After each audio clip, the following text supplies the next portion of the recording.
I feel like when you put your personal life out on tracks and not really focus on just making a record, that helps people get more of a sense of you and can relate to you more as an artist.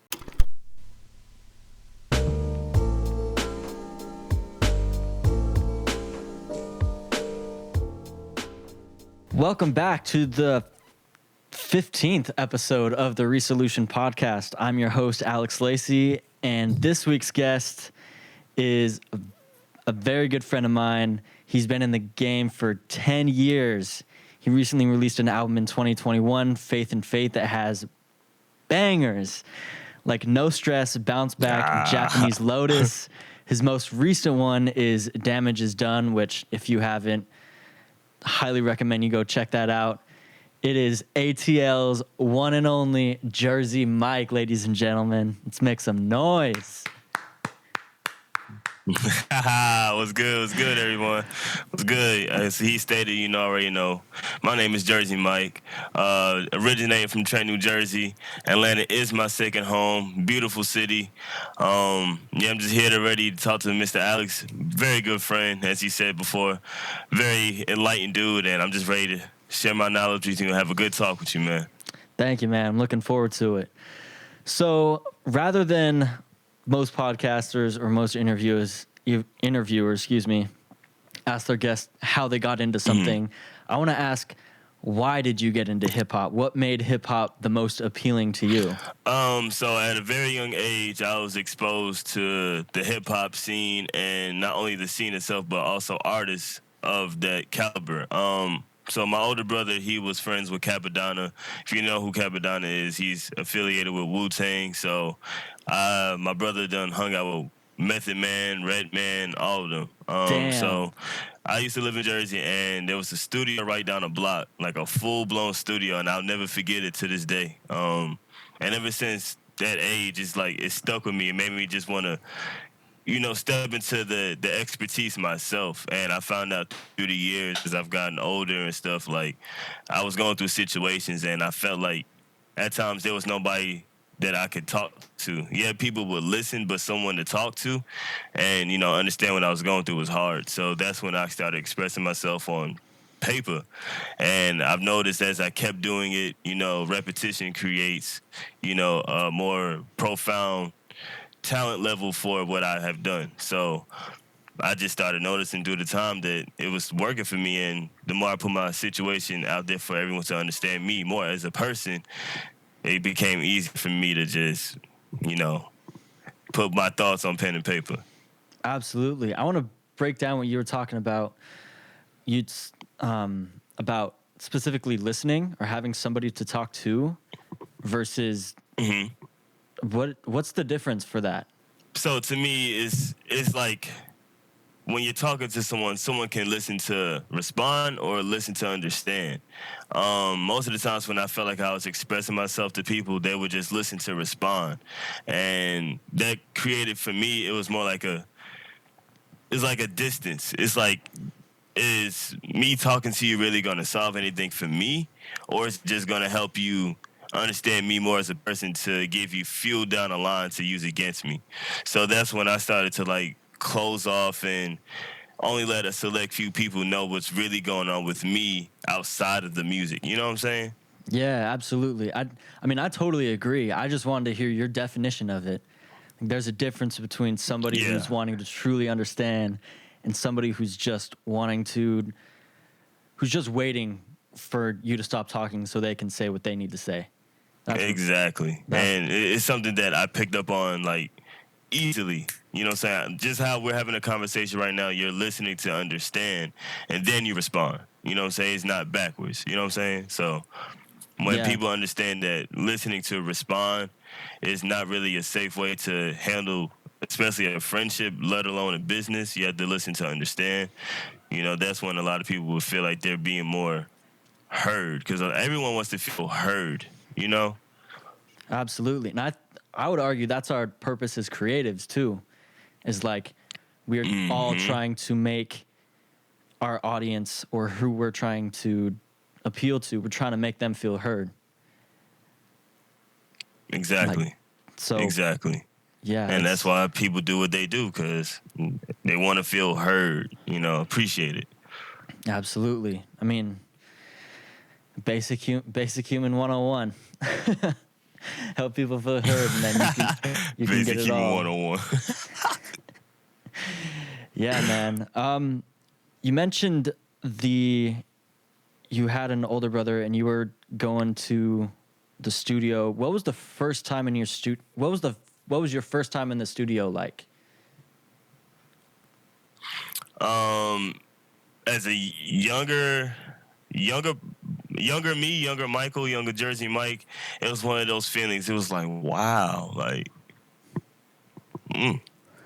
So this is where it all begins. You know what I'm saying? Right there, it was just like, this is where the rough draft and this is where everything goes down before it gets to the public. And it was literally just like a makeshift studio in the basement. And I literally just remember, like, wow. Like, I'll never forget that. It's been with me to this day. I will never forget that moment.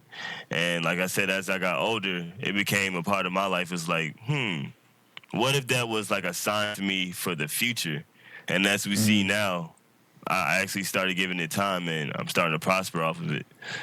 Yeah, absolutely. I still feel that way about like first time going to the record store. It was like, yo, what is this place? And then just having that moment be like recreated over and over, and it's not fading at all. Like the intensity doesn't fade. Absolutely. And it's in the back of your mind. It's hardwired. It's always something you're like, yo, I gotta get to the record shop, bro. I'm trying to flip these samples. So yeah, no matter what I gotta do, I'm gonna get to that record shop. And that's how I feel about my music. Like, no matter what I do, bro, like I gotta do this. Absolutely. And which is unfortunate too, because that studio costs money. Like studio time, I internship at a studio for a little bit, and it was like, what was it? If you had a good engineer, it was like $60 an hour. How much is it on your end? And that's why I try to tell people, like... Or go ahead. I'm sorry? Go ahead. Well, for me, if I want to give anybody a piece of advice, I would want to say that make sure that you build relationships, because I found out through the years, really good friends of mine, Maurice Harris, much love to you.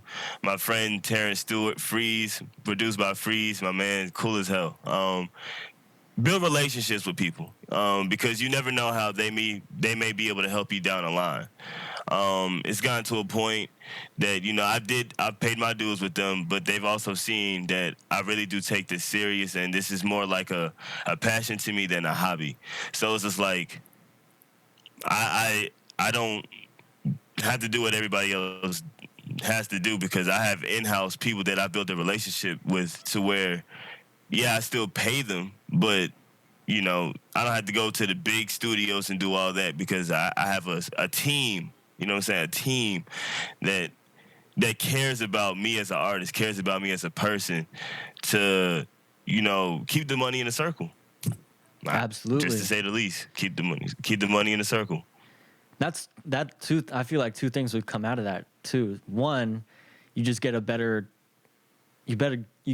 product, because they know what you like, and they know how you work, and it all just gels together just creatively. And then also, since you're like you said, keeping it in the circle, I mean, they're going to be growing too. So that's like win-win on all ends.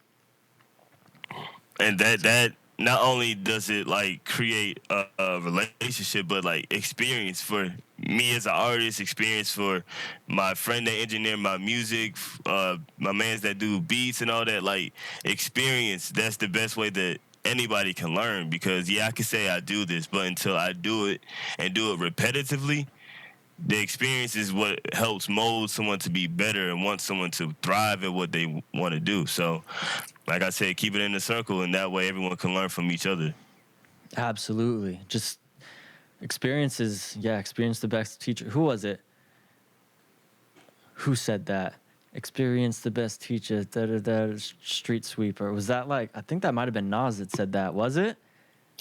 You gonna talk about Nas? Okay. It might have been Nas and said a lot of things, man. He did. That man is amazing. That's why he's hanging on my wall, bro. I see right there with the QB projects. Okay, Absolutely, okay, absolutely. I think that was okay. from I peep you. I think that was from the. Yeah, I think that was from the Illmatic photo shoot, or like the Illmatic shoot when they were shooting. Yeah, Man, he said he was 20 when he dropped that album, bro. 20? I was 22 years ago, bro. I can't even think about that. What? Like, just like imagine like the kind of wavelength that his mind was on, because he was like, that's classic, bro. Like that's an amazing feat to reach at such a young age. I got to tell you one story, actually. I worked at Target for a while during COVID, and I was actually working overnights on my birthday. And so at 11:59, I shut my eyes and I opened them back up at 12 o'clock a.m. just so I could say, I woke up early on my born day. I'm 20. It's a blessing that adolescence feels my body now. I'm freshened because I wanted to wake up on my born day. So just to say, I could say that. Look, wow, you really did that, quoting Nas. Bro, what? So, like, Nas is one of your favorite artists, too? Yeah, absolutely. Like, it was probably New York State of Mind, and then there was one other song, Pretty Little Fears by J. Cole. Those were the two songs that were like, what is this? Like, I need to get into production. Because I was dancing at that time, so I was like, I need to try something like this. And then I saw the Hip Hop Evolution documentary on Netflix. Have you seen that? Yeah. So yeah, with Nas and that episode where they were talking about Nas and like the Roosevelt Hotel, I was like, that's it. So and it made you want to be a part of that. Absolutely. Yeah. It's just like, what? And see, I discussed that also in a track that you said earlier of mine, Japanese Lotus, DJ Kool Herc. For people that don't know about him, he is the founder of hip-hop. For people who don't know, the 5 pillars of hip-hop, you know what I'm saying? Like, I suggest everyone just go and take a look at the history behind, you know, the music, because, you know, as we know, Nas is OG. You know what I'm saying? Like, he paved the way for me to do what I do, for you to do what you do, for millions of other people that do what they do. But it's one of those things that's like, when you know the history about it, it makes you have much more of appreciative, you know, feeling towards it. Yeah, 100%. And there's so many. Hip hop is interesting to me too because it pulls from its own history. Like, I like how you put that in words. Yeah, how there's so many there's so many references to like Big and Pac, and like how people were rolling with them back in the day, and like that gives them credibility. Like Big Sean, I think, talks a lot about that. But it pulls. It's so interesting how they don't they really just drop names. They don't like describe some other artist. It's like actual name dropping. So that's interesting. That's one of the reasons why I fell in love with it, because it was like it felt like a big comic book. Like there's so many connections to everything. And the words that they're using, like imagery, like you just feel like you're being taken to another place. You know what I'm saying? Yeah, absolutely. It's, man, I could go on and on. But let's get back to you real fast. This was one question that I wanted to ask you about, and that was what is probably the biggest struggle as an artist that most people don't necessarily think about? Ooh, the biggest struggle to me is not even, a lot of people think it's financial. It's not really financial. To me, I think the biggest struggle is like the writing process.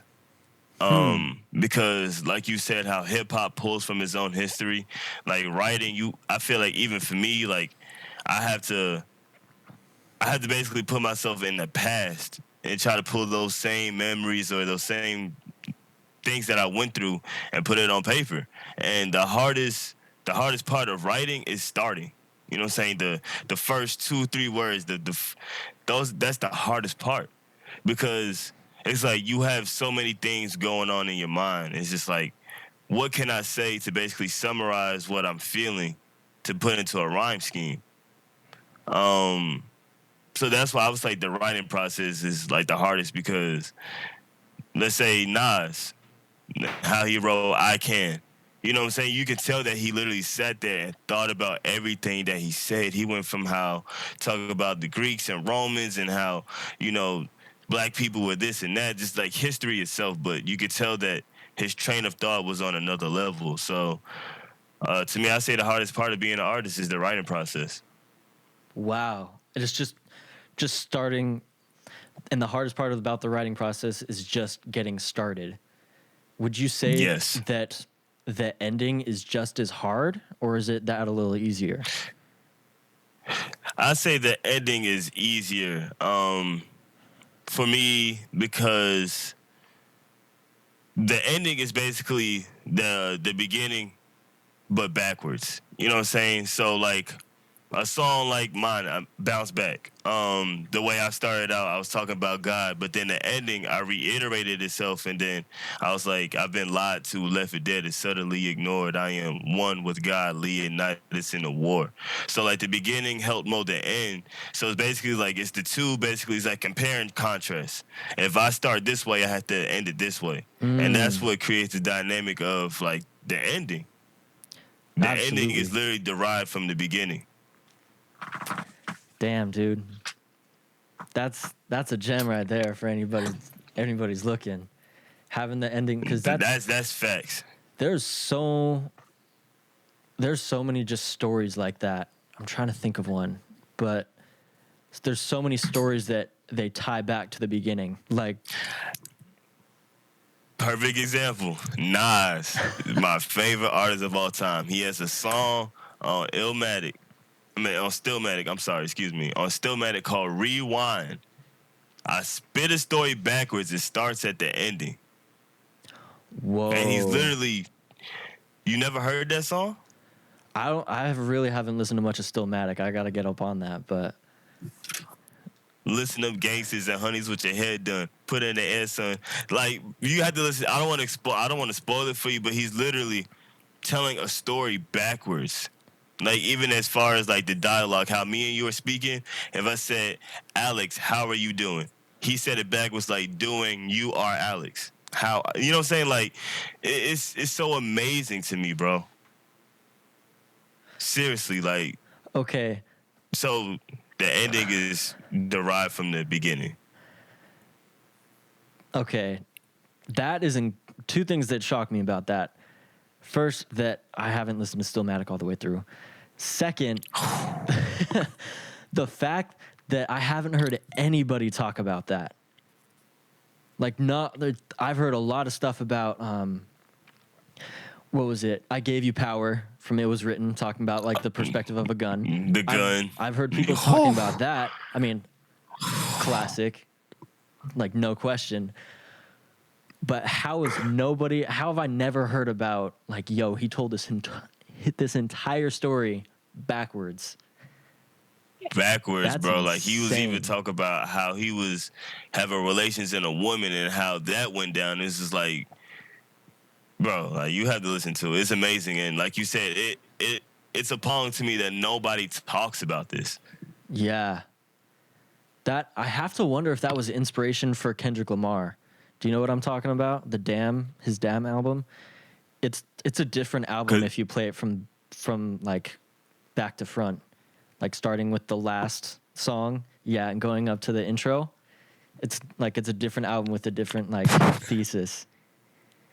See, I remember the day that it came out. I literally sat myself in a room and I was just like, I'm going to listen to it straightforward. And like, even the intro was like, what the hell? Like the perspective of it. But the fact that, I've never sat and just listened to an album backwards and it had still a meaning. Like, that makes me want to listen to it. Yeah. I mean, that's why I'm saying I have to wonder if it took inspiration from Nas saying that whole, like, telling the whole story backwards, because, like, forwards and backwards, it still makes sense. So I have to wonder if that was inspiration for him. And Right? you know, that bro, like I'm even at a loss for words because that to me that is amazing, bro. Like, how are you able to do that? Like, um, I got my homie Freeze right here, and I'm gonna ask him: have you ever heard the song by Nas called "Rewind"? Yeah.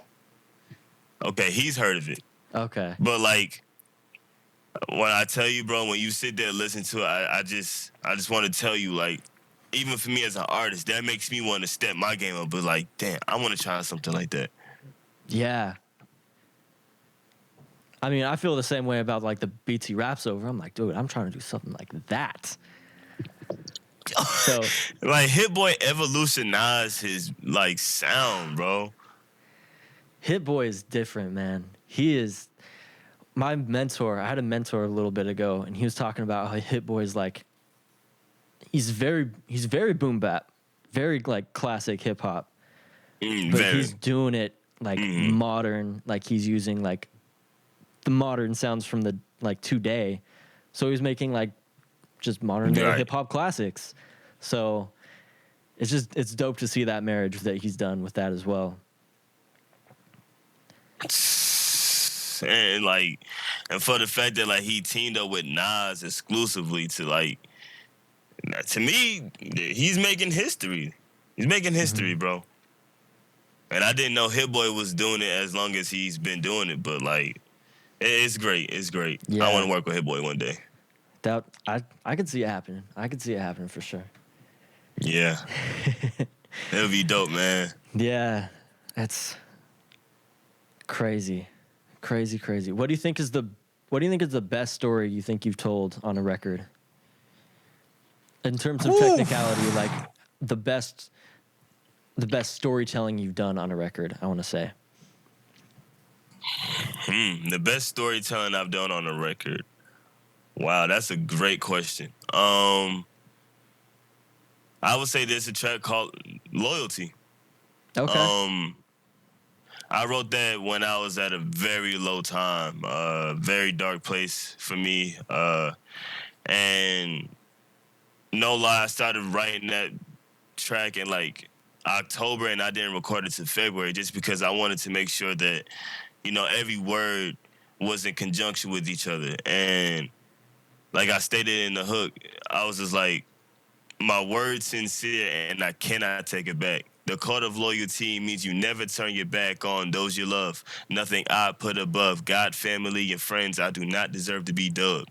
Like, and even the verses, it goes into like the 4-letter word, love is highly abused, misused. Its terminology's confused. I just put my personal situations into that song, and it really makes, every time I listen to it, it still can bring me back to that time when I had those emotions. Like, I felt lonely, I felt hurt, I felt betrayed, and, you know, that song really helped me get through a lot. Damn.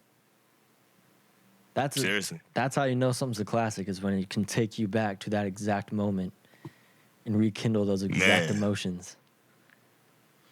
And I was just like, wow. And I even go back this day and look at the video. I'm like, wow, like I've grown from that pain, and I was able to talk about it on that record. And a lot of people still to this day like, yo, that track is deep. Like, someone just hit me up randomly the other day in my DM, was like, yo, I listened to a track of yours called Get Mine. Yo, that track is deep. And like, I made that in 2019. So like, I feel like when you put your personal life out on tracks and not really focus on just making a record, that helps people get more of a sense of you and can relate to you more as an artist. Absolutely. And that's almost like we were saying, like that just, when you tell your own story, the interesting thing about stories is when you tell your story, somebody else feels heard because they recognize parts of their story in yours. Facts. So that's dope. You're able to do that, man. That, you know what I mean? You're doing people a service when you're doing that. So it's important.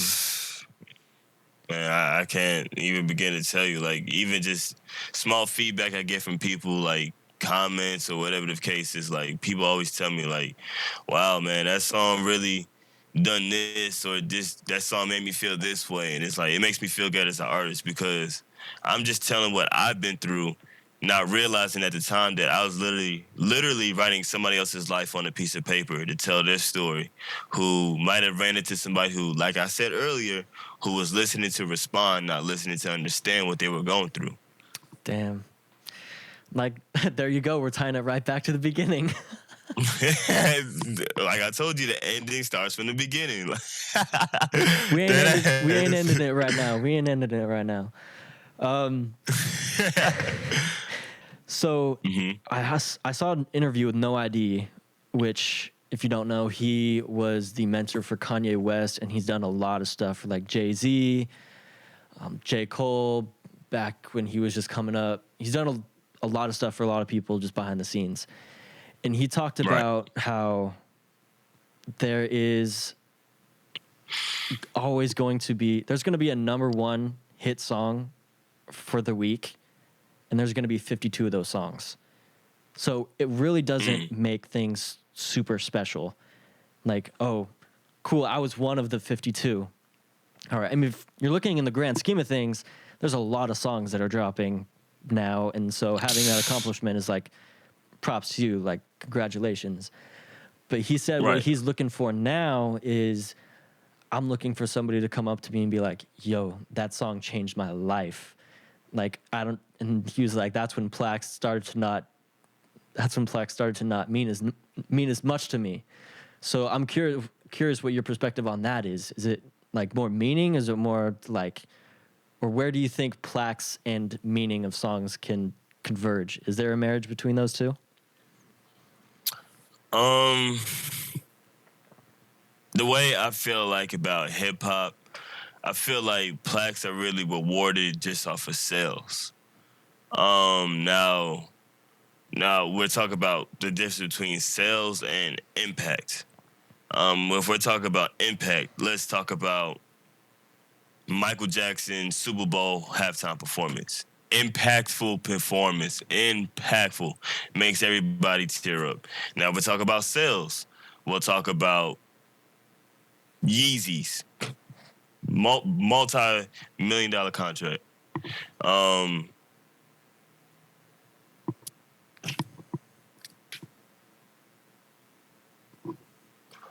sorry.